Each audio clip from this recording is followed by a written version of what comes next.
Hello বন্ধুরা, সবাই কেমন আছেন? আলহামদুলিল্লাহ, আল্লাহর অশেষ রহমতে আমরাও ভালো আছি আপনাদের দোয়ায়। তো দেখতেই পারছেন, এটা হলো পাতাকপি।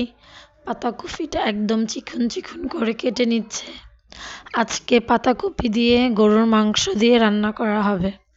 এটা কিন্তু একটা মজাদার খাবার, অনেক মজা লাগে। আপনারা আমার ফুল রেসিপিটা দেখবেন। আমার ভিডিওটা যদি আপনাদের কাছে ভালো লাগে তাহলে একটা লাইক, কমেন্ট আর শেয়ার করবেন।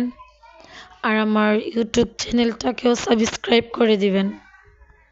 এই তো এখানে পরিমাণ মতো তেল, পরিমাণ মতো পেঁয়াজ, আদা রসুন বাটা, লবণ, মরিচের গুঁড়ো, এখন হলুদ গুঁড়ো দিয়ে সব মশলা দিয়ে একটু ভালোভাবে নেড়ে চেড়ে নিবে।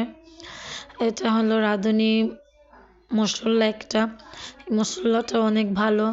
মশলাটা দিয়ে গরুর মাংসটা এখন দিয়ে দিবে।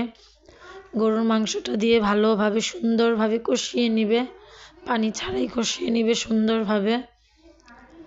দেখতেই পাচ্ছেন কতটা সুন্দরভাবে কষিয়ে নিচ্ছে।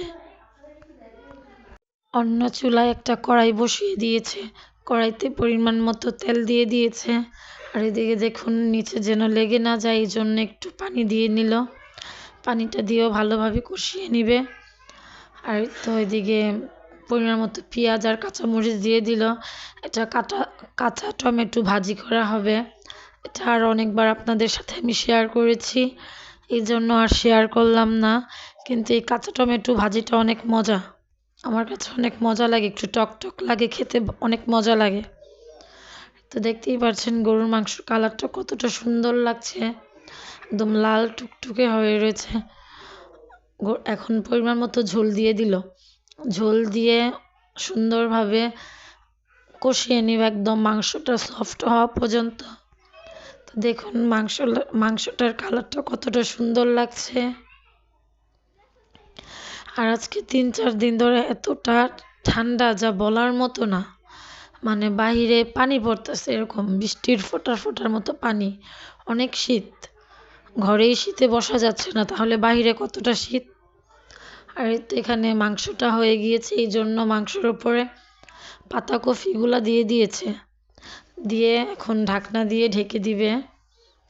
তো দেখুন পাতাকপিটা একদম উনে গিয়েছে, এটা কিন্তু আরও ছিমে যাবে।